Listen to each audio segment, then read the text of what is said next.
여러분 안녕하십니까? 부동산공법 이석규입니다. 오늘은 2회 모의고사 해설 강의를 진행하겠습니다.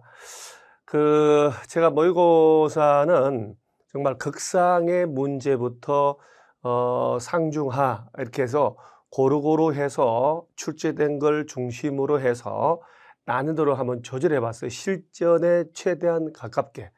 그래서 손을 댈 수 없는 문제도 좀 섞어 놓고 그다음 기본적인 문제도 주고요. 그러면서 몇 개의 주제를 빼고는 최대한 출제 가능성이 높은 거 위주로 계속 훈련을 하도록 한번 해 봅니다. 첫 번째 41번 문제가 광역계획권, 광역도시계획. 우리 시험에서 광역도시계획, 광역계획권은 꼭 나옵니다, 이번 시험에. 왜냐하면 매년 그렇게 나오다가 34회 시험만 딱 쉬었기 때문에 한번 볼까요? 옳은 걸 고르시오라고 했죠. 옳은 걸 고르라고 했는데 살짝 색깔을 좀 빨간 걸로 하면 옳은 걸 고르시오. 일단 이 문제는 광역계획권 관련된 문제인데 광역계획권 지정은 항상 명심할 점이 지정하는 사람은 단독으로 한다는 것. 광역계획권 지정해야 광역도시계획 수립을 하거든요. 광역계획권 지정은 무조건 단독이다. 단독. 이것이 국토교통부 장관이든 도지사든. 그래서 보면 광역계획권이 둘 이상의 도의 관할에 걸쳐 있다라고 하면 도지사들은 공동으로 지정해야 한다. 이제 공동으로 광역계획권 지정한다라고 나왔는데 지정을 공동으로 하진 않죠. 이런 둘 이상 도에 관할 걸쳐 있으면 국토교통부 장관이 광역계획권을 지정을 하게 되죠. 제가 이 빨간색보다는 아무래도 노란색이 좀 잘 띌 것 같아요. 그래서 지정은 단독으로, 그 다음에 하나의 도에 관할 구역에 속해 있다. 경기도, 강원도, 전라남도, 충청남도 이렇게. 그럼 도지사는 이때 이제 관할 도지사가 지정을 하는데 국토교통부 장관하고 공동으로 광역계획권 지정 변경한다. 이게 다 잘못됐죠. 그래서 광역계획권은 무조건 단독으로 지정을 한다. 그래서 보면 3번 보면 도지사가 광역계획권을 지정할 때 국토교통부 장관이 광역계획권을 지정 변경할 때 이렇게 그 지정권자는 도지사나 국토교통부 장관이라는 얘기예요. 이거는 맞아요. 그럴 때 도지사인데 관계 중앙행정기관장 의견 들은 후에 이건 이제 관계 부처하고 의견 듣는다 할 때 그럼 이거는 이제 그대로 맞는데요. 중앙도시계획위원회가 아니고 도지방도시계획위원회 심의를 거쳐야 국토교통부 장관은 지자체 의견 듣고 지방이 아니고 중앙이 돼야 돼요. 이렇게. 그러면 여기가 지정권자가 도지사나 국토교통부 장관이라고 했는데 도지사들이 공동으로 지정한다. 도지사가 국토교통부 장관하고 공동으로 지정한다라는 이 지문이 잘못됐다는 논점. 여기는 절차가 잘못된 거고요. 지정권자는 여기 제시되어 있으니까 얘들이 잘못됐다는 논거가 여기 제시되는 거예요. 그 다음에 요 지문은 여러 번 나왔으니까 꼭 기억을 하셔야 돼요. 관계 중앙행정기관장이나 시도지사, 시장군수, 지자체장은 잘 보시면 이 시험이 실제 34회 시험이 나온 거죠. 국토교통부 장관이나 도지사에게 광역계획권을 지정해달라, 변경해달라 요청할 수 있다는 것은 지정권자에게 가는 거죠. 따라서 국토교통부 장관하고 도지사가 지정하는 사람이에요. 그래서 정답은 5번이 맞는 거예요. 따라서 광역도시계획, 이거는 이제 마지막으로 나온 거고, 이게 33회 시험에 나온 거예요. 그 34회는 이제 굶었으니까 35회 시험에 꼭 나오니까 보세요. 거의 대부분 이렇게 34회면 건너뛰었잖아요. 그래서 제가 두 가지만 명심하시라.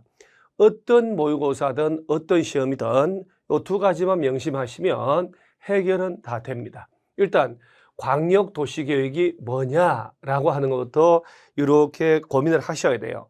이미 지정된 광역계획권, 요거의 먼저 지정이 돼야 돼. 장기발전 방향 제시하는 계획이다 해서 광역계획권이 뭐냐? 인접한 둘 이상의 여러 개의 시군의 관할구역에 전부도 되고 일부도 된다. 전부만을 그러면 안 돼요. 그리고 이제 제일 중요한 게 지정권자가 나와요. 뭘 지정하냐? 광역계획권이라는 걸 누가 지정하느냐? 지정은 무조건 단독으로 합니다. 국토교통부 장관 아니면 도지사. 그럼 우리가 생각을 해야 돼요. 언제 국토교통부 장관이 지정할까? 언제? 둘 이상의 시도, 둘 이상의 시도 관할에 걸칠 때, 그러면 둘 이상 시도라는 것은 인천광역시하고 경기도하고 걸쳐서 지정돼야 되겠다. 둘 이상 시도죠. 자, 강원도하고 경상북도에 걸쳤다. 전라남북도에 걸쳤다. 둘 이상 시도에 걸쳤다. 둘 이상 도에 걸쳤다. 이 얘기예요. 그래서 잘 내는 게 이때는 해당 시도지사가 공동으로 지정한다라고 내거든. 지정은 공동이 있다고요, 없다고? 없다고. 국토교통부 장관이. 광역계획은 도관할구역 안에 있으면 관할 도지사가 지정을 해야 돼요. 지정을 해줬죠. 그러면 장기계획을 짜야 되잖아요. 그래서 광역도시계획을 짜야 되는데, 물론 이렇게 중앙행정기관장, 시도시장 운수는 국토교통부 장관, 요거 지정권자 또는 도지사에게 광역계획권 지정해달라, 변경해달라 요청할 수가 있어요.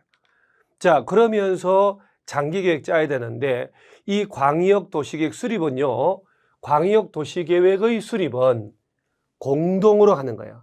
광역계획권 한번 따라해 보세요. 광역계획권 지정은 단독으로, 그러나 광역도시계획 수립은 지정된 곳의 지자체장들이 공동으로 수립을 해요. 그래서 같은 도 관할구역 안에서 도지사가 지정해 줬을 때는 도지사가 짜는 게 아니라 지정된 곳에 시장운수가 공동으로 수립하고, 둘 이상의 시도 관할에 걸쳐서 국토교통부 장관 지정해 줬다면 지정된 곳에 시도지사가 공동으로 수립을 하는 거예요. 그래서 그 수립은 공동으로. 이때 시장 또는 군수가 이렇게 주어가 나왔어. 시장 또는 군수가 공동으로 짰다 그러면 관할 도지사에게 가서 이 사람이 지정한 사람이니까 승인을 받겠고, 시도지사가 공동으로 짰으면 국토교통부 장관이 지정을 해줬으니까 국토교통부 장관에게 승인을 받아야 돼요. 이게 이렇게 가면 안 돼. 이렇게 시장 또는 군수는 위에 도지사, 장관 찾아가서 승인해달라, 그럼 말이 안 되는 거고요. 그런데 국토교통부 장관이나 도지사가 광역계획권 지정한 날부터 3년이 지날 때까지 시장 운수로부터 시도지사로부터 승인해달라고 올라오지 않으면 요 지정권자인 도지사하고 국토교통부 장관이 직접 짜버릴 수도 있어요.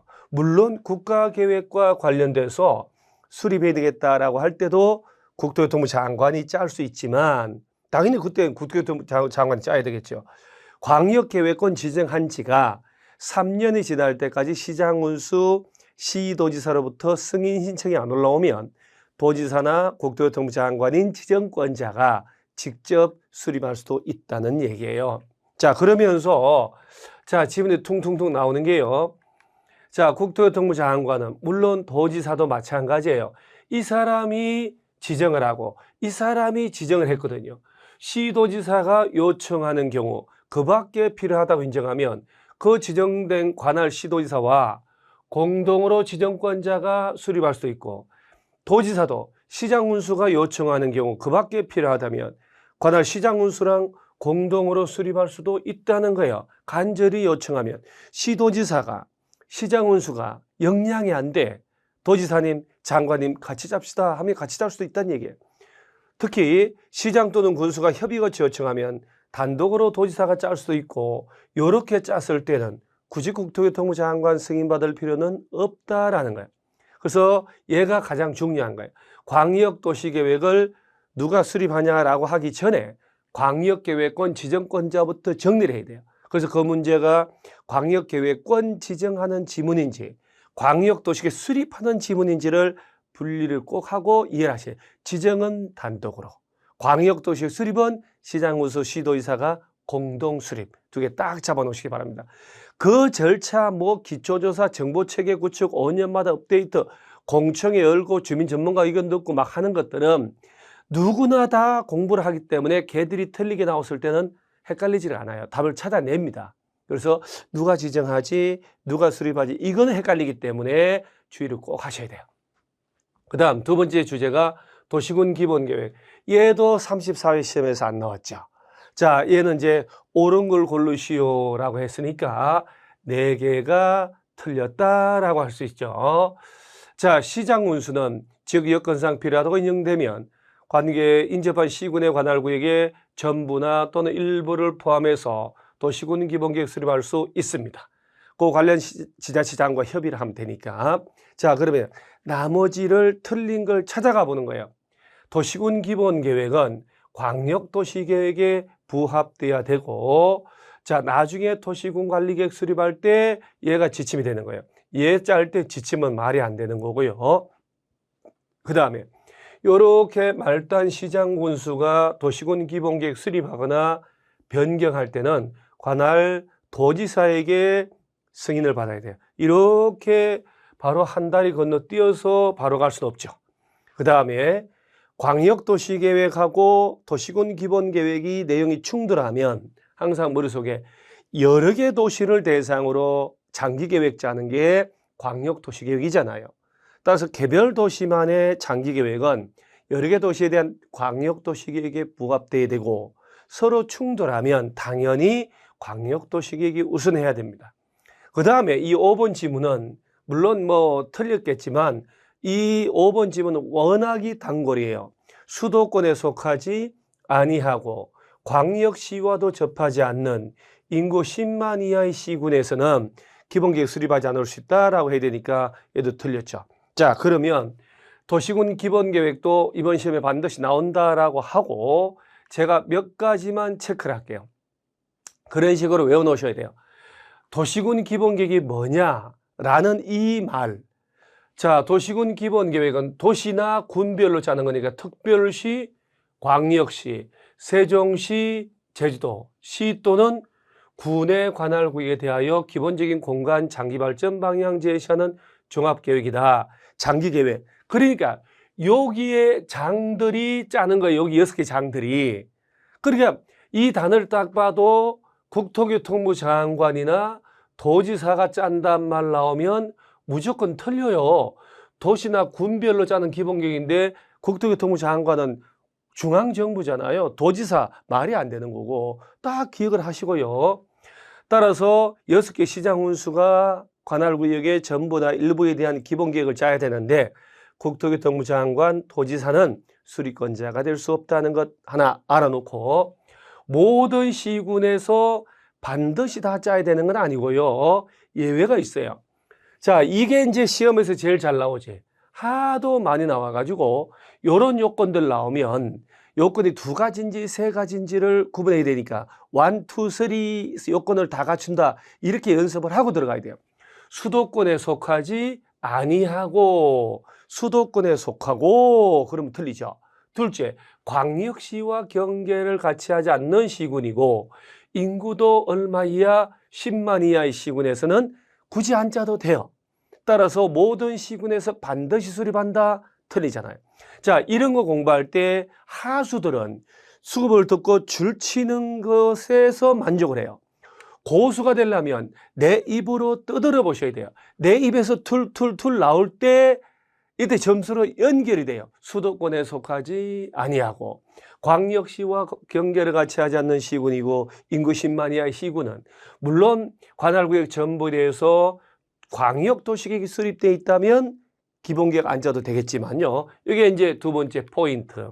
그 다음에 자, 여기서 우리가 주의할 점은 앞으로 갑니다. 특별시장, 이게 광역시장, 특별자치시, 특별자치도 3특 1광. 이 네 사람이 짰을 때는 승인을 받을 필요가 없어요. 그런데 가끔 광역시장이 광역시 도시군 기본계획 짰을 때 국토교통부 장관 승인받는다 이렇게 되거든. 얘들은 승인 3특 1광 승인 안 받아요.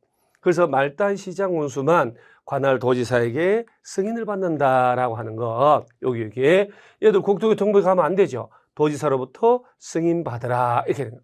그래서 여기 나온 요것만 기억을 잘 해놓으면 나머지 절차는, 자, 절차 또 나온다. 그래도 광역도시계획 수립 절차를 준용하니까 별로 틀릴 게 없어요. 여기에 헷갈리는 것. 여기에 꼭 정리를 해 놓으시기 바랍니다. 자, 이제 도시군 관리계획인데 얘는 뭐 안 나온 적이 없어요. 도시군 관리계획 무조건 나오게 돼 있죠. 이거는 이제 예전에 많이 나왔던 행위 제한, 내용을 묻는 거예요. 따라서 도시군 관리계획의 내용은 자연취락지구를 지정하고 변경하는, 용도구역을 지정하고 변경하는, 지구단위 계획구역 지정 변경, 시설 입체 복합구역 쭉 나옵니다만 개발사업, 정비사업 시행하기 위한 계획이지 행위 제한은 아니죠. 따라서 용도 지역별 행위 제한은 국토법령에서 정하고 있고 지구별 행위 제한은 도시군 계획 조례로, 그 다음에 용도 구역에서는 개별 법률 및 국토계획법 다 달라요. 따라서 자연취락지구를 지정하고 변경하는 계획이지 행위 제한과는 아무 관련 없어요. 자, 그 다음에 도시군 관리계획 수립에서 이제 옳은 건데, 요건 뭐 일반 주민들 의견 들을 때 절차니까 1번이 맞고, 자, 그 다음부터 도시군 관리계획을 짰으면 5년마다 타당한지 검토하는데 도시군 기본계획과 도시군 관리계획 두 가지만, 광역도시계획은 타당성 검토가 없다는 것. 자, 그 다음에 가장 자주 나오는 것, 지형도면의 도시군 관리계획 결정은 그 도시군 관리계획 결정 고시가 있은 날이 아니고 지형도면의 고시가 있은 날이에요. 지형도면 고시라고 입으로 떠들어서 익혀 놓으셔야 돼요. 이거 아주 살짝 헷갈리거든요. 그 다음에 주민으로부터 도시군 관리계획 입안해달라고 제안을 받으면 제안받은 자는 입안 결정에 필요한 비용의 일부나 전부를 제안자하고 협의해서 부담시킬 수 있다라고 했지, 부담시켜야 한다 그러면 안 돼요. 제안 들어가면 40일 플러스 30일 꼭 외워놓으시기 바랍니다. 그래서 답이 1번인데, 자, 도시군 관리계획 나오면 이건 뭐 우리가 안 나온 적은 한 번도 없어요. 제일 먼저 이 내용인데 왜 제가 얘를 먼저 놨냐면 얘가 이번 봄에 개정돼서 들어온 거잖아요. 도시혁신구역, 복합용도구역, 시설입체 복합구역, 그리고 원래 있던 용도지역, 용도지구를 지정하고 변경하는 것. 자, 구역인데 개발제한구역, 도시자연, 강론 다 나오죠. 공원구역, 시가와 조정구역, 수산자원보호구역 같은 것들을 지정하고 변경할 때마다 짜는 도시군 관리계획이에요. 기반시설을 설치, 정비, 개량할 때도, 도시개발사업 하거나 정비사업 시행할 때도 도시군 관리계획 입안 결정을 해야 돼요. 그 다음에 이건 머리걸 짰다서 외우지 마시고 지구단위 계획구역, 따라서 얘들을 용도지역 강론에서 나오고 지구도 나오고 구역도 나오고 기반시설 나오고, 요거는 2장에서 배우고 3장에서 배우거든요. 요거 강론으로 나오죠. 그 다음에 얘들도 새로 다 강론으로 배운단 말이에요. 그래서 제일 도시군 관리계획의 내용에 해당하지 않는 거 고르시오. 자주 나오는 게 뭐냐면 개발밀도 관리구역하고 기반시설 부담구역, 그 다음 성장관리계획이거든. 얘들은 전혀 도시군 관리계획에 해당하지 않습니다. 자, 그러면 저 8가지 하기 위한 도시군 관리계획 누가 입안하냐? 입안권자 가지고 중요하지 않아요. 왜? 도시군 기본계획과 도시군 관리계획을 합쳐서 도시군 계획이니까 도시군 기본계획 수립하는 자들이 도시군 관리계획 짜는 거예요. 예외로 국토교통부 장관, 도지사 짤 수 있고. 그래서 얘 가지고 정답 처리하지 않습니다. 너무 쉬워서. 그럼 도시군 관리계획은 어딜 잡고 시험을 내냐면 광역도시계획과 도시군 기본계획 이 두 놈의 장기계획하고 다른 점, 차별화되는 점을 이해를 하셔야 돼요. 도시군 관리계획에만 존재하는 것. 그래서 그걸 시험을 내잖아요. 그래서 입안해달라고 입안권자에게 제안하는 것. 주민이해관계자는 요 내용에 대해서 아까 나온 그 8가지 중에서도 기지, 산업유통, 기반시설의 설치정비, 지구단위 계획구역, 기지, 용도지구 중에 유일하게 산업유통, 기지, 용산기지 이러면 안 되는 게 용도지구 중에 쭉 나온, 얘는 시험에 한 번도 나온 적이 없어요. 이거 외울 필요도 없어요. 기반시설, 지구단위 계획 관련된 것, 산업유통, 그 다음에 시설입체 복합구역, 이번에 새로 들어온 거. 여기 관련된 건데 얘도 새로 들어왔기 때문에 주로 요 동네에서 시험을 냅니다. 이때 기반시설 설치 정비 계량해달라 제안할 때는 예정지 땅 5분의 4 이상의 소유자 동의 받아야 됩니다. 기사회생 죽다 살았다 기사 5분의 4 나머지 3분의 2 물론 국공유지는 제외하고. 자, 그러면서 40일 내 반영 여부 통보하고 30일 연장 통보할 수 있고, 제안이 들어오면 제안자하고 협의하여 그 도시군관리계 입안 결정에 필요한 비용의 전부나 일부를 제안자에게 부담시킬 수 있다라고 하는 거예요. 따라서 얘가 광역이나 기본계획은 없기 때문에 워낙이 자주 나오는 겁니다. 그래서 이건 꼭 정리를 10번을 하셔서라도 해 놓으셔야 돼요.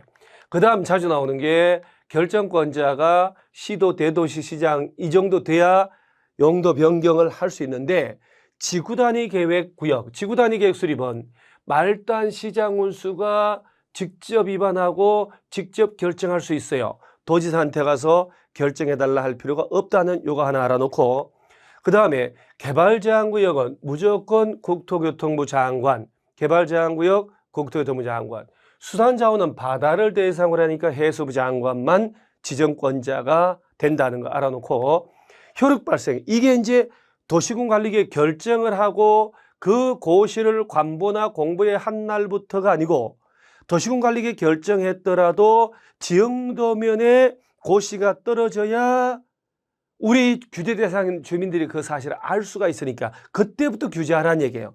지형도면이 고시가 된 날, 지형도면 고시한 날, 이거 입으로 떠들어야 돼요. 다음 날 집어넣어서 내거든, 시험에서. 그래서 지형도면을 고시한 날부터. 자, 그래서 이 정도 제가 포인트만 딱딱딱 논점을 잡아줄 테니까 제가 잡아주는 거 위주로 정확하게 기억을 해 놓으시기 바랍니다. 냈던 걸 계속 내기 때문에. 자, 개발행위 허가 틀린 건데, 지문 이것도 문제 나왔던 게 나오거든요. 물건을 쌓아 놓을 때 허가받는 것은 녹관자입니다. 녹지지역, 관리지역, 자연환경보전지역 안에서 물건 쌓아 놓을 때 허가를 받아야 되기 때문에 농림지역에다가 물건 쌓아 놓을 때는 허가 대상이 아닙니다. 꼭 기억하셔야 돼요. 녹관자. 이렇게. 자, 사방사업이라는 것은 모래사자, 모래가 무너져 내리기 위한, 자, 예를 들어서 예전에는 산에 나무가 별로 없었으니까 애제간에 좀 비가 오고 이러면 그 언덕 산에서 토사가 막 무너져 가지고 도로 덮치고 마을 덮치고 한단 말이에요. 그 사방사업은 모래가 무너지는 걸 막기 위한 긴급한 사업이거든. 이런 사업을 하기 위한 개발행위 할 때는 도시계획위원회 심의를 안 거치도록 돼 있어요. 이거 기억을 해 놓으셔야 돼요. 사방사업을 하기 위해서 한다. 도시계획위원회 심의 거치지 않는다. 개발행위 허가를 제한할 수 있는 대상 지역에 지구단위 계획구역 포함되지 않는다. 그 5가지 대상 중에 4번이 바로 지구단위 계획구역 지정된 곳이에요. 이게 워낙 중요하죠. 연장까지 해서 5년간 제한될 수 있어요. 따라서 틀린 게 4번, 3번인데, 자, 이것도 실제 시험 나온 거예요. 그런데 얘를 보고 기반시설 부담구역 지정된 곳은 처음으로 개발행위 허가 제한을 할 때는 중앙이나 지방도시계획 심의 거쳐 3년간 제한하지만 연장할 땐 심의 안 거치고 2년 연장하거든요. 그 중에 이게 5번이에요. 5번. 연장 사유 5년 동안. 얘와 같이. 그러니까 얘가 나오면 얘를 이해를 해야 돼요. 그래서 얘 3번이 정답이고요. 제가 개발행위 허가 제한을 연장할 때는 2년 넘지 마라. 그래서 최대 5년이거든요. 그래서 이 부분은 이렇게 낱개로도 내지만 여러분 워낙 중요하기 때문에 제가 다시 정리하는 거예요. 요 5가지 중에 하나에 해당하면 국토교통부 장관, 시도지사, 시장 운수는 중앙이나 지방도시계획위원회 심의를 거쳐 한 차례 3년간 개발행위 허가를 제한할 수가 있어요. 그런데 3, 4, 5에 해당하면 심의를 거치지 않고 2년 제한기간 연장이 가능합니다. 그래서 얘를 연습을 하셔야 돼요. 자, 보면 1번, 2번에 연장 안 돼요. 최대 3년이라는 얘기죠.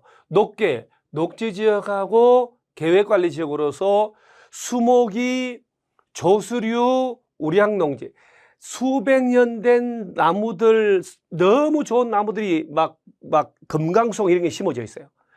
조수를 세조자 덜짐승 수자 쓰는 거거든요. 얘들이 생태계, 야생동물 살기 위한 너무 좋은 것이다. 우량농지 등이기 때문에 보존해야 되겠다. 우량농지와 일당들, 녹지계획관리, 이게 1번이란 말이에요.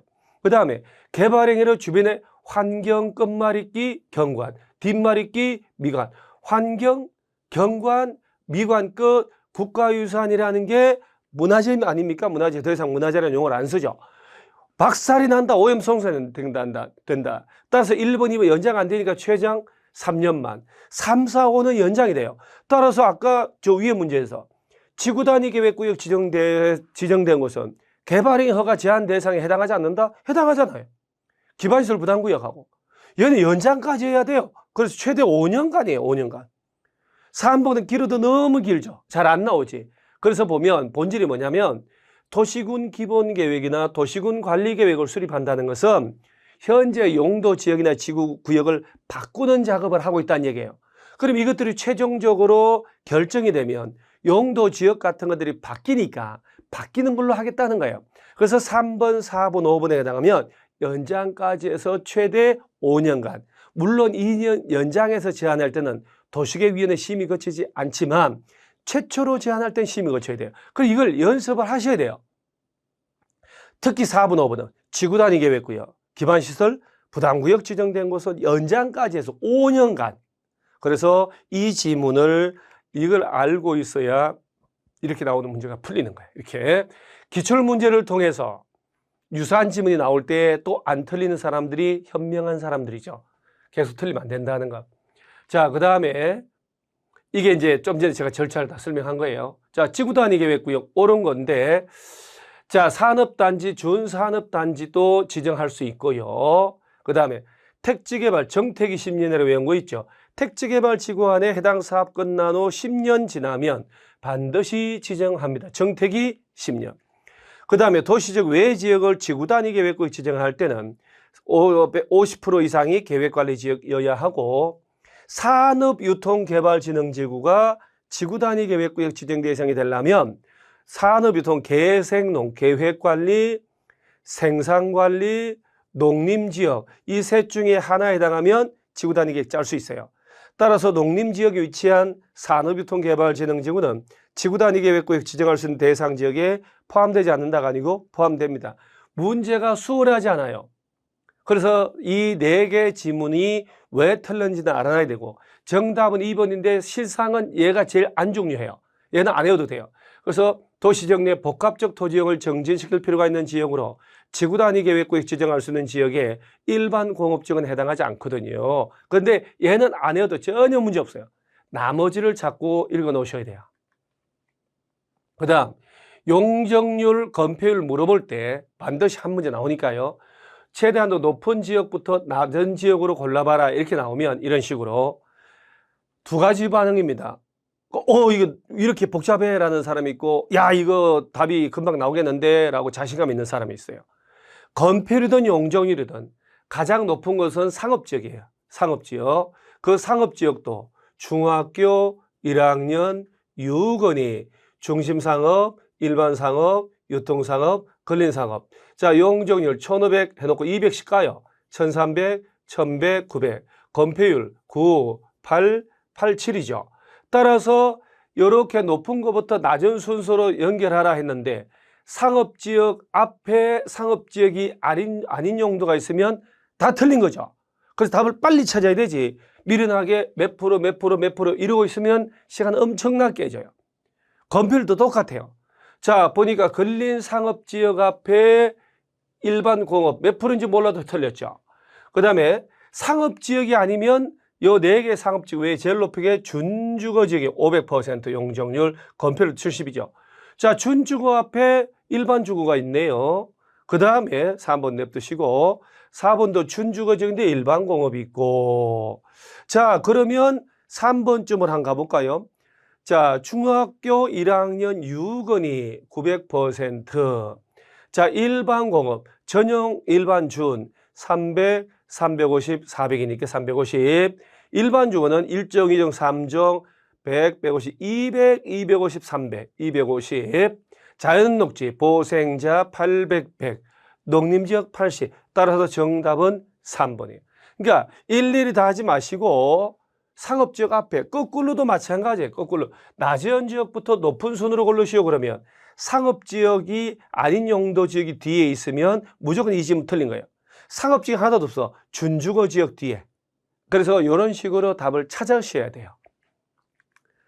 자, 그 다음에 도시혁신구 이번에 새로 나온 내용을 새로 만들어진 제도는 새로 진입한 개정돼서 들어온 제도들은 거의 내기는 조금 힘들고요. 아직 대통령령이 안 만들어졌기 때문에 그래서 원론적인 뭐 좀 기본 개념만 좀 정리를 해 놓으시면 돼요.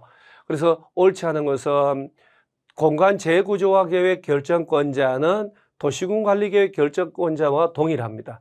주요 기반 시설과 연계하여 지역 거점 역할을 수행할 수 있는 지역이라면 도시혁신구역 지정할 수 있고 예에서 이제 입지기지 최소구역하고 똑같거든요.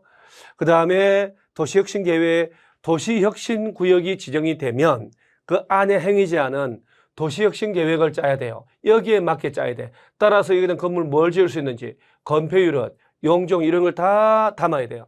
그런데 도시혁신구역 지정하고 3년 되는 날까지 지구단위 계획 준용한다고 그랬으니까 도시혁신계획 수립 안 하면 3년 되는 날에 다음날 도시혁신구역은 또 실효가 됩니다. 그 다음에 공간 재구조화 계획이라는 이 단어를 쓰지만 절차는 도시군 관리계획 절차를 거쳐서 결정을 하고 그 다음에 다른 법률에서 공간 재구조화 계획 결정을 의지하고 있더라도 이 국토법이 다르지 아니하고는 도시혁신구역 지정할 수 없습니다. 그 다음 도시혁신구역 지정된 것은 건축법상 특별건축구역으로 지정된 것으로 본다라고 했지 별도로 지정할 필요는 없습니다. 복합용도구역 마찬가지고요. 그래서 특별건축구역으로 지정된 것으로 본다. 그래서 이 정도만 읽어 놓으시면 됩니다. 그 다음에 기반시설의 종류인데 이런 것은 뭐 워낙에 우리가 하천, 유수지, 저수지 방제 시설이니까 이건 아주 이제 기본적인 공부만 하면 다 맞출 수 있는 거죠. 그 다음에 도시군 계획 시설 옳은 건데 이게 이제 일반적으로 고루고루 섞어서 나오죠. 매수 청구하려면 10년 내 사업 시행 안 할 때. 자, 공동구는 200만 제곱미터 초과하는 사업을 시행할 때 가스관하고 하수도관은 외워놓으셔야 돼요. 공동구 협의회 심의 거쳐서 수용할 수 있는 시설. 자, 안전유지관리계획은 5년마다 수립 시행한다. 이런 거 다 외워놓으셔야 돼요. 그 다음 실효되는 것은 20년 가도록 사업 시행 안 하면 20년 된 날의 다음날. 그래서 이 정도는 뭐 우리가 답 찾는 데 수월합니다. 자, 타인투자 출입인데 옳은 것은 행정청인 시행자는 출입허가 안 받지만 비행정청이라면 관할 시장군수로부터 출입허가를 받는다는 것. 출입을 타인토지에 할 때는 7일 전까지 사전 통지하고 정표 휴대하여 제시하고 들어가서 일시적으로 사용하거나 장애물 제거 변경할 때는 3일 전 통지하고 동의를 받아야 된다는 것. 일출 전 일몰 후에는 소유자 점유자 승낙 없이는 출입할 수 없다는 것. 반대로 승낙받으면 출입할 수 있다. 그리고 타인토지 출입 조사 측량을 위하여 들어갔다가 발생한 피해가 생기면 이 손실보상한다는 것. 손실보상은 그 행위자가 속한 행정청이나 사업시행 주체가 진다는 것. 요 정도. 자, 옳은 겁니다. 행정청이면 상급 행정청 승인받아 출입한다. 이런 규정은 정한 바 없고요.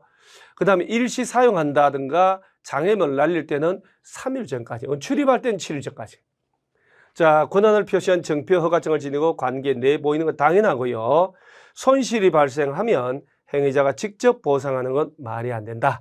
그 사업 시행자라든가 그 행정청이 보상을 하는 거죠. 타인토지 출입 허가 받지 않고 출입했다 해서 징역을 보낸다 하는 것은 전과자가 되니까 1,000만 원 이하의 과태료 대상입니다. 그래서 이 벌칙은 안 해도 괜찮고요. 이거는 기본적인 내용이기 때문에 학습을 해 놓으셔야 돼요. 자, 도시계획위원회 업무 이런 것들은 난이도 조절하게 하려고 낸 거 여러분 공부 못해 하지 마시고 이런 거는 극상의 실전에서도 나올 수 있기 때문에 제가 한번 넣어놓은 거고 실제 시험 나오기도 했고요. 따라서 전체인데 이거는 복습하지 마시라는 것. 자, 제2장 도시개발법 들어갔죠. 개발구역 지정 면적은 반드시 외워놓으셔야 돼요. 주거지역 10,000, 공업지역은 3배 정도 30,000, 자연녹지, 생산녹지 10,000제곱미터 이상은 돼야 된다 해서 이거 외워놓으시고요. 그 다음에 개발구역 지정, 개발계획.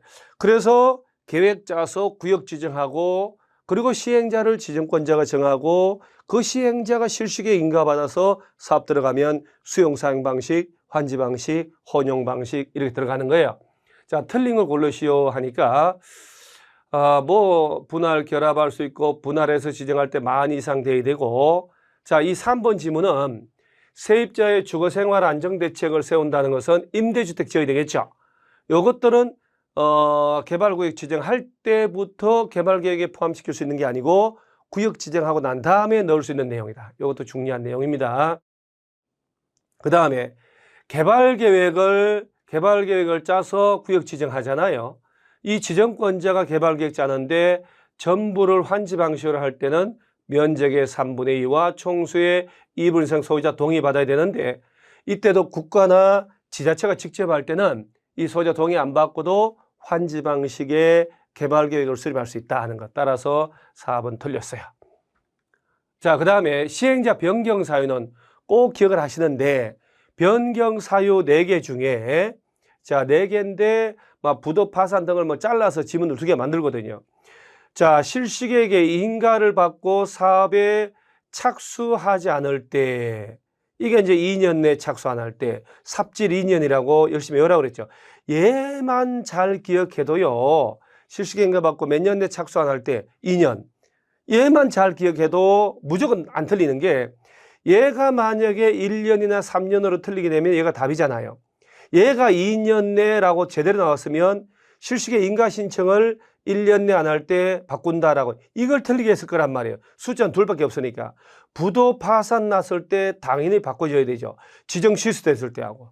따라서 실시계 시행자 변경 사유 나오면 2년 내 사업에 착수하지 않는다, 얘만 딱 기억을 하세요. 착수 2년. 그러면 얘가 맞죠? 그러면 숫자 하나 나오는 게 무조건 정답이에요. 숫자 나오는 게 1년 내 실시계 인가 신청 안 한다 이거거든요. 얘를 만약에 1년이나 3년으로 바꿨다 그러면 이 그달 안 봐도 변경 사유로 틀린 거잖아요, 지금 이게. 따라서 정답은 3번이에요. 대의원회가 대행할 수 없는 사항은 꼭 외워 놓으셔야 돼요. 여러분, 정관, 개발계획, 환지계획, 정계환, 그 다음에 임원, 조합장 뽑는 것, 합병하고 해산. 얘는 이제 정비사업도 비슷하니까요. 대의원회가 대행할 수 없는 사항 골라봐라. 특별하게 없는, 나머지 다 쉬운 거잖아요. 정관도 없고, 개발계획도 없고, 환지계획도, 임원회사님, 합병해산 이렇게. 그리고 요 정도 이 대의원회가 대행할 수 없는 사항은 꼭 외워놓으시. 정계환, 임원, 합병해산 원칙적으로. 자, 그 다음에 환지계획인데 틀린 거 고르시오. 특별할 게 없어요. 이런 것들을. 자, 입체 환지를 정할 때는 시행자는 토지 소유자의 신청을 받아서라고 돼야 되지. 개정되기 전에는 동의받았거든요. 토지 소유자의 신청을 받아야 돼요. 30일 이상 60일 이하 기간에서 신청기간 주고 20일 연장할 수 있다는 것. 신청을 받는다는 것 꼭 알아놓으시고요. 환지계획은 시군구청장에게 인가받지 지정권자가 아니라는 것. 도시개발법은 다 지정권자인데 환지계획만 시군구청장한테 인가받습니다. 자, 나머지 한번 읽어보시고요. 자, 준공검사나 비용부담 등도 조금 이제 완전히 상수준이에요. 완전히 극상수준인데 요거는 이제 미리 한번 해보는 거고, 뒤로 이제 기초 쌓아놓고 뒤로 좀 공부를 좀 해놓으시면 돼요. 도시개발. 자, 도시개발법에서는 전부 다 지정권자한테 가야 돼. 지정권자. 환지계획 인가 빼고. 잘 보시면 틀린 거잖아요. 시행자가, 지정권자가 시행자인 경우 제외하고, 그러면 지정권자가 직접 할 때는 준공검사를 안 받는다는 얘기니까, 그러면 시행자는 지정권자가 아니라면 누구한테 갈까요? 지정권자한테 가야 되겠지. 그러면 국토교통부 장관에게 준공검사 받는다 하면 틀린 거잖아요. 그래서 이것도 틀렸고요. 자, 나머지 한번 읽어보시고. 정비법에서 2-3개는 꼭 쉬운 거 나옵니다. 나머지 2-3개는 좀 어렵게 낼 수도 있지만은 용어 옳지 않은 것.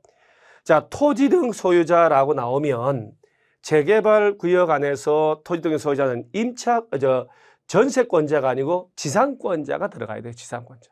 그래서 이런 것들은 기본 개념이기 때문에 여러분들은 소리내서 줄쳐가면서 꼭 한번 읽어 놓으시기 바랍니다. 다음은 60번. 요거 군수가 직접 재개발 시행할 수 있는 사유에 해당하지 않는 것은, 이 문제는요 완전히 극상의 문제예요. 예를 들어서 지금 뭐라고 하냐면 시장군수 등은 재개발, 재건축은 시험에 출제를 안 하니까 이 다음에 해당하는 때에는 25조에도 불구하고 직접 사업 시행을 할 수 있다 해서 이 8가지 사유를 다 공부를 해야 되는 거예요. 이거 완전히 이제 극상이기 때문에 여러분들이 얘를 가지고 지금 막 공부를 한다든가 하지 마시고, 정답이야 뭐 이렇게 2번으로 돼 있는데, 그래서 얘는 나중에 9월 달쯤에 다시 한번 정리를 할 테니까 그때 공부를 하는 거예요. 자, 여기까지가 60분까지 수업을 했고요. 나머지 이제 20문제는 다음 시간에 계속 설명해 드리도록 하겠습니다. 수고 많으셨습니다.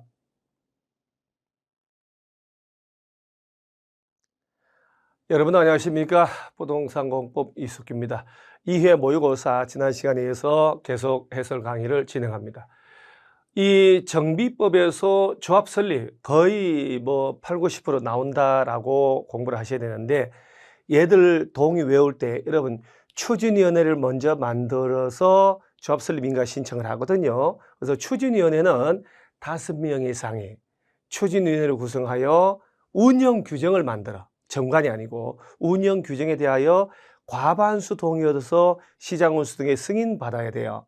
그 추진위원회가 조합을 만드는 거거든요. 이렇게 나오면 거의 대부분이 빈칸용으로 나와요. 자, 일단 재개발이 나오면 가로가 2개니까 뒤에서부터 1, 2, 3, 4 1, 2, 3, 4 한번 해보는 거예요. 그래서 자, 이 스킬로 가니까요. 자, 1, 2, 3, 4가 나오는 게 2개고, 그럼 나머지 3개는 솎아내줬죠. 자, 재건축 추진위원회가 조합 설립한다. 이건 이제 정상이에요. 주택단지가 아닌 곳이 포함됐다. 그런 게 없으니까 공동주택의 각동이란 말 나와요. 자, 각동이란 말은 예를 들어서 109동, 108동, 110동 동별 구분 소유자의 과반수는 꼭 외워놓으셔야 돼요. 재건축을 할 때 동별은 과반수, 그리고 전체 세대수의 4분의 3, 전체 토지 면적 4분의 3, 4분의 3, 4분의 3 이렇게 외우면 다 해결이 됩니다. 전체 구분 소유자 4분의 3 및 전체 토지 면적의 4분의 3. 따라서 이런 객관식 문제를 보면 의외로 자, 과반수만 알아도 보세요. 이렇게 다 몰라도 답 찾잖아요. 과반수 4분의 3, 4분의 3, 2분의 1. 정답 4번이죠. 자, 그 다음에 정비계획에 따른 사업시행계획서에 포함할 사항이 아닌 것은 우리 머릿속에 정비구역이 지정이 되고, 그리고 재개발 재건축에 조합 설립을 하고 조합이 만들어지면 조합 이름으로 사업의 시행계획서를 만들어서 시장군수 등에게 인가를 받고, 그러고 난 다음에 분양 신청을 받아서 관리처분계획 수립을 하는 거예요. 그러면 사업시행계획서 내용을 물어볼 때 예전에 나온 건데, 그 사업시행계획서 내용이 이만한데 다 외워야 될까요? 아니에요. 그래서 이 중에 세입자별 손실보상하기 위한 권리명세 평가액이란 말은 관리처분계획에 들어가야 되는데, 세입자를 보상하기 위한 권리를 분석하는 것은 보세요. 아직 지금 사업시행계획서 내용을 물어보는 건데 분양 신청도 안 했고 아무것도 안 했는데 세입자 보상하기 위한 게 나올 리가 없잖아요. 그래서 이놈은 관리처분계획의 내용에 들어갈 내용입니다. 그래서 정비법에서 무슨 계획을 물어볼 때는, 내용을 물을 때 정비기본계획, 정비계획, 사업시행계획, 관리처분계획 내용을 물어볼 때는 전체 흐름을 잘 하시면 저 뒤에 게 앞에 나와 있고 앞에 들어갈 게 뒤에 나와 있고 이렇게 많이 내거든요. 그래서 그 내용을 다 못 외워도 만들 수가 있어야 된다 하는 것. 정답은 3번 관리처분계획에 들어갈 내용. 자, 그 다음에 정비법령상 관리처분계획은 뭐 워낙이 중요하기 때문에요. 관리처분계획을 짤 때요, 한 사람이 여러 개를 가져도 하나 주도록 하고, 하나의 주택을 여러 사람이 공유했더라도 하나만 주죠. 단 과밀억제권역 밖에 재건축 사업을 시행하거나, 그 다음에 근로자 숙소, 기숙사 용도로 주택을 가지고 있거나, 국가, 지자체, LH 등에다가 줄 때는 가진 수만큼 줄 수 있다는 것. 과밀역 재건역 밖의 재건축도 투기과열 주거나 조정 대상 지역이라면 하나. 그러면 과밀역 재건역 안에서 재건축할 때는 가진 수 범위 안에서 최대 3주택까지 받을 수가 있다. 이때도 과밀역 투기과열 지구면 하나만 받을 수 있다는 것도 알아놓으시고요. 자, 이런 지문들은 어디 버릴 게 하나도 없는 거기 때문에 꼭 자세히 반복을 해 놓으셔야 돼요. 재개발의 관리 처분을 정할 때는 정비구역 안에 토지 등 소유자에게 분양하지만 지상권자에 대한 분양은 제외하고 라고 되어 있어요. 토지 등 소유자의 개념 속에 들어가냐 안 들어가냐 하는 문제가 아니라 분양 대상자에 포함하느냐 안 하냐의 문제거든요. 따라서 재개발의 관리 처분을 정할 때는 분양 대상자 속에 지상권자는 제외된다는 것 꼭 기억을 하시고요. 몇 번 나왔습니다. 자, 재건축의 관리 처분 기준은 조합은 전원 동의 받으면 정비법령과 달리 정할 수 있습니다. 거의 전원 동의 받는 게 거의 힘든데 전원 동의 받으면 달리 정할 수도 있다는 것도 알아놓으시기 바랍니다. 자, 그 다음에 원래 기존 건축물을 언제 철거할까요, 여러분? 철거라는 것은 관리 처분인가 떨어지고 공사 들어가는 거예요. 그런데 법적으로 관리 처분인가는 못 받았는데 이주는 완료했다. 근데 빈집이 되다 보니까 여기서 폐공가가 돼서 폐가 빈집, 범죄 발생에 우려가 있다면 미리 철거할 수도 있어요. 따라서 뭐라고 하냐면 사업 시행자는 폐공가 밀집으로 범죄 발생에 우려가 있으면 기존 건축물 소유자 요구 동의는 받아야 돼요. 그리고 시장 운수 등의 허가 이런 거 꼭 주의하셔야 돼요. 기존 건축물 소유자 동의 안 받고 시장 운수 허가 없이 미리 철거할 수 있다 그러면 틀리거든요. 허가 받고 미리 철거할 수 있습니다. 그래서 3번이 정확한 정답이 됩니다. 자, 그 다음에 4번 지문도 워낙 중요한데요. 여러분, 관리 처분 인가 고시가 떨어지면 철거 공사가 들어가잖아요. 따라서 공사 들어가야 되니까 종전 땅 건물은 더 이상 사용하거나 수익할 수 없다라고 돼요. 처분은 관계없죠. 언제까지냐? 공사 끝나서 이전 고시가 있는 날까지예요. 이렇게. 그래서 사용 수익 못하는 시기도 알아놓으셔야 돼요. 관리처분 인가 고시가 있을 때에는 종전 건축물의 소유자 또는 땅의 소유자 기타 권리자들은 소유권 이전 고시가 있는 날까지 종전 땅 건물 사용 수익할 수 없는데 예외적으로 사업 시행자 동의를 받았다. 그러면 예외로 사용 수익할 수 있습니다. 내가 지금 공사 도중이지만 내가 들어가 살 전셋집을 미처 못 구했다. 그래서 시행자 동의 받았다. 그럼 일정 기간 사용할 수가 있다라고 하는 거예요. 따라서 기본적으로 4번도 틀린 지문인데 이 지문이 자주 나오니까 꼭 읽어 놓으시고요. 그 다음에 자, 사업 시행자가 관리 처분 계획을 만들어서 인가를 시장 운수 등에게 받을 텐데 이때 사업 시행자가 관리 처분 계획 수립하면 인가 신청 전에 사본을 분양 신청한 조합원한테 보내서 30일 이상 열람케 해서 의견 수렴하고 그래서 인가 신청을 하면 30일 내 인가 여부를 통지해 줍니다. 자, 여기 30일 이내인데 단 사업 시행 인가 신청을 하면 사업 시행 계획 인가 신청을 시장 운수 등에게 하면 시장 운수 등은 14일 이상 열람케 하고 의견 듣고 그 다음에 60일 내 사업 시행 인가 여부를 통보합니다. 도시정비법은 정비기본계획 짤 때 주민공람 14일 이상, 정비계획은 워낙 중요하니까 따블 30일 이상, 그 다음에 사업시행인가 신청 들어갈 때 인가하기 전에 14일 이상, 60일 내 인가 여부 통보, 관리처분은 30일. 요 며칠을 도시정비법은 왕왕 시험을 냅니다. 도시개발법에는 며칠 잘 안 냅니다만은 그런 거 몇 가지 꼭 기억을 해 놓으시기 바랍니다. 그 다음에 정비사업 준공인가 이전 고시인데 옳지 않은 것은 여러분 준공인가는요 시장, 군수 등에게 가서 받는 거예요. 따라서 시장, 군수 등이 아닌 시행자라면 시장, 군수 등에게 준공인가 받는다. 그러면 조합이라면 당연히 시장, 군수 등에게 준공인가 받겠죠. 자, 그러면 시장, 군수 등이 직접 하면 어떡하냐? 준공인가를 안 받죠. 자기 자신이니까. 공사 완료했다고 공고만 하면 됩니다. 그러면 한국토지주택공사는 어떡하냐? 토지주택공사 LH공사법에 따라서 자체적으로 준공인가를 하게 돼 있어요. 그 준공인가 처리한 결과를 통보만 하면 됩니다. 따라서 LH가 시행자면 시장군수 등에게 준공인가 따로 받는다라고 나오면 틀리다는 것. 그래서 시장군수 등에게 준공인가 받는다라는 걸 좀 알아놓으시고요. 자, 그러면 특별할 게 금방 얘기한 내용이죠. 이렇게.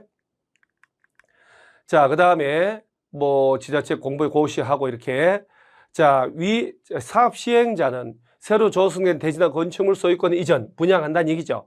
하고자 할 때 그 내용을 지자체 공부에 고시한 후에 이를 시장군수 등에 보고를 하면 저 위 사의 경우에 이전 고시한 경우에 새로 대지 건축물을 분양받을 자는 그 이전 고시가 있은 날의 다음 날에 그 대지 건축물에 대한 소유권 취득한다. 이전 고시가 있은 날의 다음 날. 입으로 떠들으셔야 돼요. 도시개발 사업을 배울 때 환지 처분 받았다. 환지 처분 공고일의 다음 날 내끝된다. 이전 고시가 있은 날의 다음 날. 이전 고시가 있은 날의 다음 날. 그래서 이런 표현들은 자주 나오기 때문에 정리를 꼭 잘 해놓으셔야 돼요. 자, 지금부터 건축법 들어갑니다. 다중이용 건축물이 2번 나왔는데 나올 때쯤이 또 됐습니다. 그래서 다중이용 건축물을 좀 정리하셔야 되는데, 자, 다중이용 건축물이라 하면 불특정 다수 사람들이 이용하는 건축물인데 1번에 해당하는 얘네들하고 16층 이상.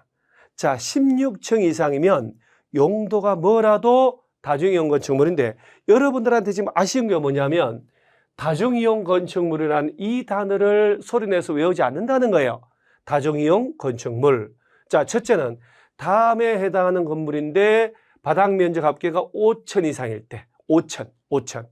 문화집회, 종교시설, 문종이. 물론 문화집회 중에 동식물은 아닙니다. 제외되고 아들 문종이, 백화점 같은 판매시설, 여객용 운수시설, 고속버스 터미널, 자, 호텔 같은 관광 숙박시설, 판운수기, 문종이하고 판운수기가 나란히 뻗어 있는 종합병원, 이거나 5천 이상, 16층 이상이면 다중이용 건축물이다. 그러면 얘를 가지고 문제를 만들었다 할 때 볼까요? 문종이 종교시설은 맞는데 다중이용 건축물 되려면 바닥 면적 합계 5천 이상이거나 아니면 16층 이상 돼야 되는데 4층밖에 안 되고 5층이잖아요.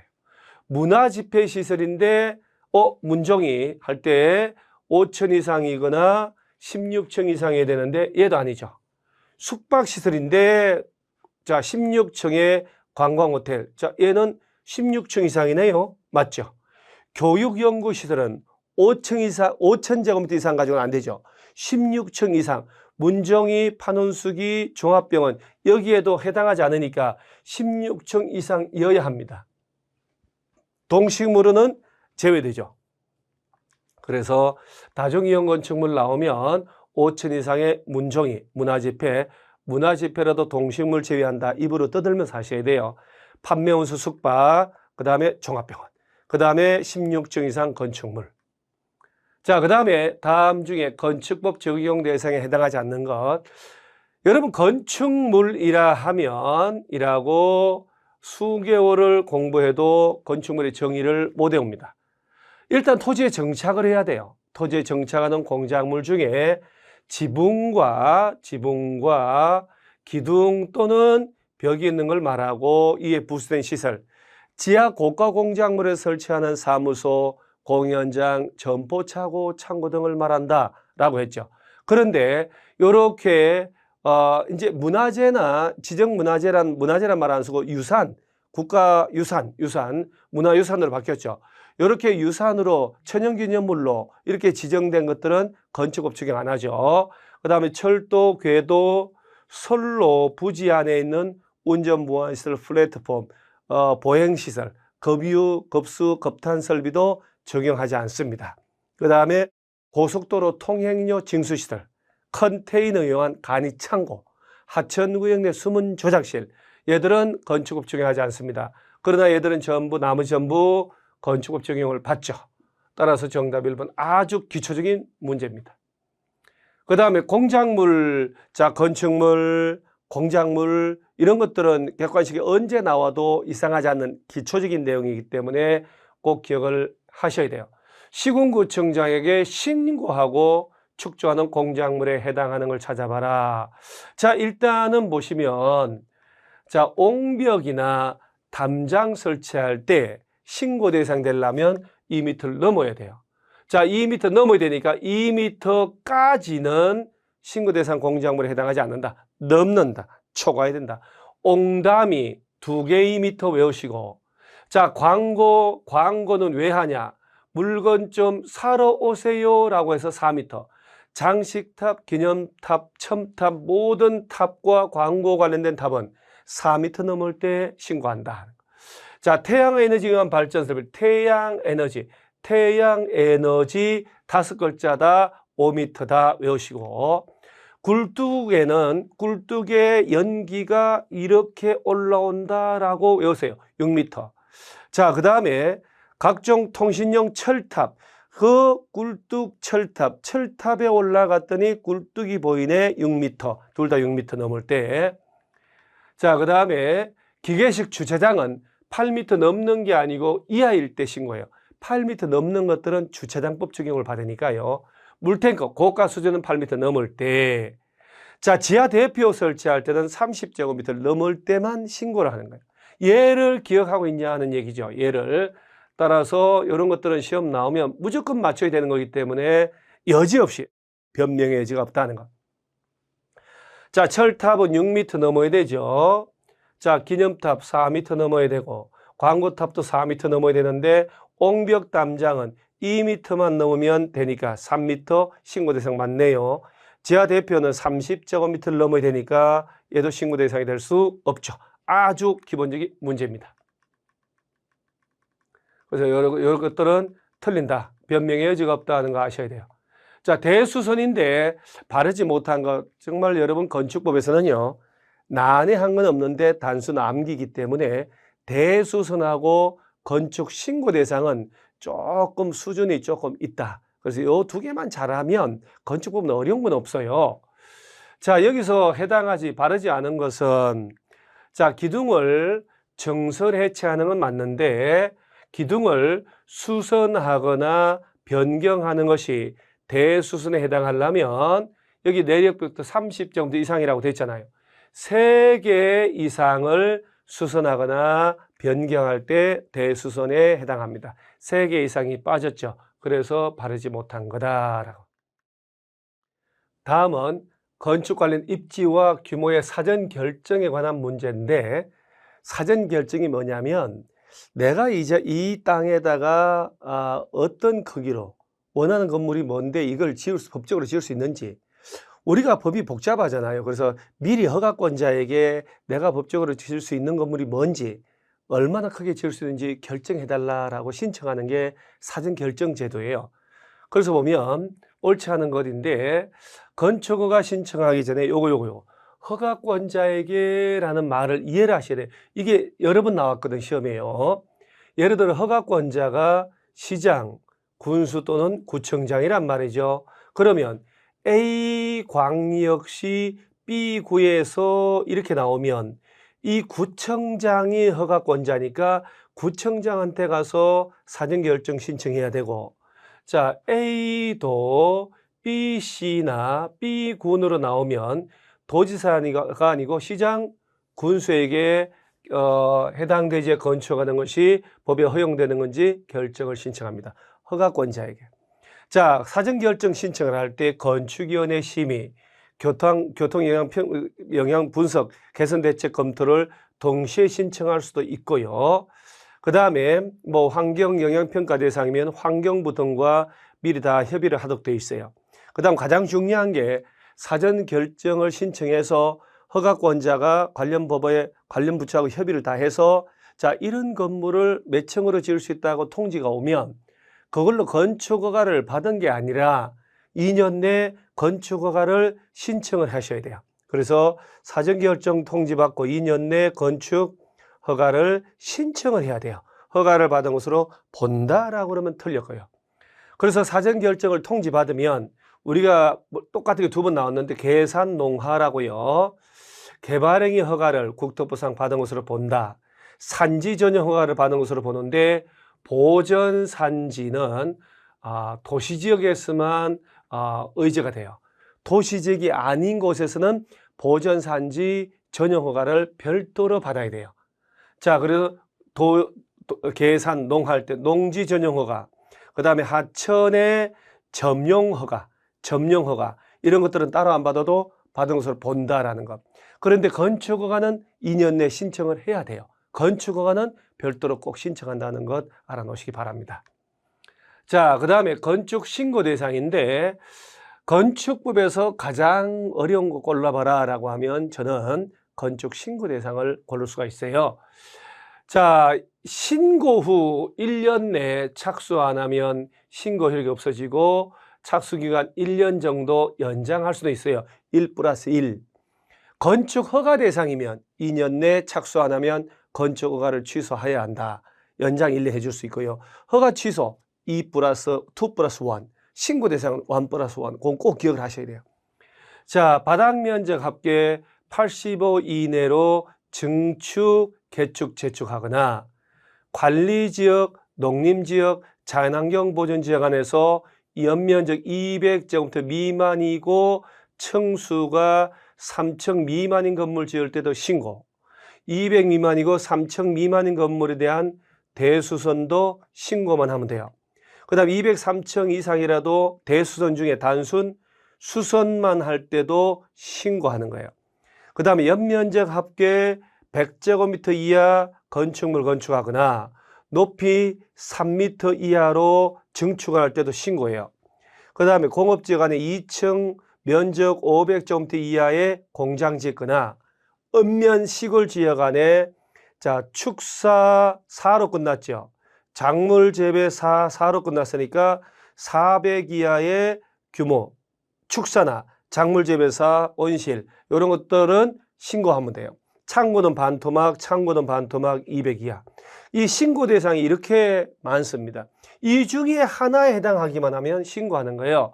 그러니까 신고 대상 옳은 거 골라봐라. 자, 대수선인데 150이라는 것은 연면적 200 미만이고 자, 층수가 2층은 3층 미만이란 얘기죠. 신고 대상 맞습니다. 그 다음에 대들보 볼을 5개를 수선한다. 기둥을 3개 이상 수선한다. 수선만 나오면 내력벽 30 이상 수선, 볼을 3개 이상 수선, 기둥을 지붕틀을 3개 이상 수선할 때는 자 대수선 정설하고 해체하고 수선하고 변경하는 4가지를 말하죠. 여기 나오는 요 수선만 나오면 무조건 얘는 신고 대상이다. 나머지만 허가 대상이구나 라고 알면 돼요. 따라서 기역, 니은, 디귿 다 들어간 것은 얘밖에 없죠. 자, 연면적 합계 신축은 100제곱미터 이하라고 해야 되니까 200은 허가받고요. 높이를 3m까지만 높일 때 신고니까 6m는 허가받아야 됩니다. 따라서 이런 문제가 평가사 시험도 나온 문제이고 언제든지 나올 수 있는 하이레벨 문제죠. 상급의 문제입니다. 자, 그 다음에 조경이나 공개공지는 세팅으로 나올 수도 있고 자 작년 시험에 공개공지 나왔으니까 조경 꼭 기억을 하셔야 돼요. 대지가 200제곱미터 이상이면 조례가정만큼의 조경을 해야 되지만 여러분들요 녹지지역에서는 조경할 필요 없다는 거 조경할 필요 없는 걸 외워놓으셔야 되죠. 그 다음에 공장을 지을 때 주의할 점은 공장 지을 땅이 5000제곱미터가 안 되거나 공장 크기가 1500제곱미터 미만이거나 그 다음에 산업단지 안에서 공장 지을 때는 적용할 필요 없어요. 자, 1500 미만이죠. 돼지 키우는 축사나 자, 그 다음에 가설건축물 같은 것들 얘도 할 필요 없어요. 그 다음에 돼지에 염분 등이 함유되어 있다는 얘기는 염분, 매립지 나무 심어야 말라 죽을 일밖에 없으니까 적용할 필요 없겠죠. 그 다음에 자연환경보전지역, 농림지역, 관리지역, 즉 도시지역 외지역인데 지구단위 계획구역이 지정 안 된 곳이다. 그러면 적용할 필요가 없어요. 따라서 2번인데 물류시설을 1500제곱미터 미만으로 지을 때는 적용할 필요 없지만 주거지역과 상업지역에서는 반드시 적용을 해야 돼요. 따라서 2번이 정답입니다. 적용이 면제되는 건물이 아닌 거 골라라 하니까 적용해야 되는 걸 찾으라 이거잖아요. 따라서 적용하고 공개공지는 좀 힘들어도 한 2시간 시간을 내서 공부를 해 놓으셔야 돼요. 제일 좋은 거는요, 면적 숫자들이 나오니까 입으로 떠들면서 하시는 게 제일 좋아요. 자, 이제 주택법상 용어는 거의 뭐 한 문제 나온다고 보셔야 돼요. 틀린 거 골라라. 자, 공동주택은 세 가지죠. 아파트, 연립, 다세대. 자, 그러니까 다세대 주택은 공동주택에 해당하죠. 오피스텔은 준주택이고요. 별개 단지라고 할 때 두 가지만 기억하시면 돼요. 자, 이 아파트 단지를 관통할 때, 자, 20일 8동. 일반 도로는 폭이 20m 이상. 도시계획 예정도로는 8m 이상. 요 폭이 8m 이상의 도시계획 예정도로가 지나가면 별개 단지. 20m 이상의 일반 도로가 지나가면 별개 단지가 되거든요. 따라서 8m 이상의, 요거는 워낙 중요합니다. 도시계획 예정도로로 분리되면 각각을 별개 단지로 보고, 자전거 보관소나 또는 주차장, 담장, 설비 이런 것들은 부대시설에 해당하죠. 부대시설. 따라서 4번이 정답이 되네요. 자, 이런 기간시설인데 단지 안에 기간시설을 단지 밖의 동종의 기간시설에 연결시키는 것은 간선시설이다라고, 간선시설. 이런 단어들을 연습을 해 놓으셔야 돼요.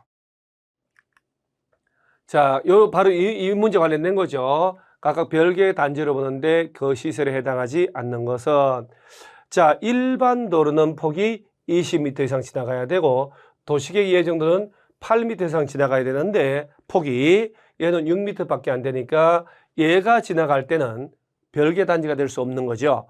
나머지 애들은 전혀 폭과 관계없어요. 폭 관계없이 다 고속도로, 자동차 전용도로, 철도가 지나가면 별개 단지가 될 수밖에 없다는 거.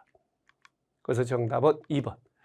자, 주택조합은 뭐 거의 100% 시험 나온다라고 하고 정리를 좀 하셔야 돼요. 옳은 것을 고르시오 했으니까, 여러분 보통 조합 설립인가 받는다라고 하는데, 국민주택 공급받기 위한 요거 국민주택을 공급받기 위하여 직장주택조합을 설립할 때는 신고를 합니다. 변경하거나 해산할 때도 신고를 합니다만은 신고 대상이다. 그 다음에 2번 지문이야 뭐 국어 문제죠. 국어. 주택조합하고 등록사업자가 공동으로 사업 시공할 때 등록사업자는 자신의 귀책 사유로 사업 추진 지연됨으로 인한 조합에게 발생한 손해가 있다면 배상 지급을 당연히 줘야 되겠죠.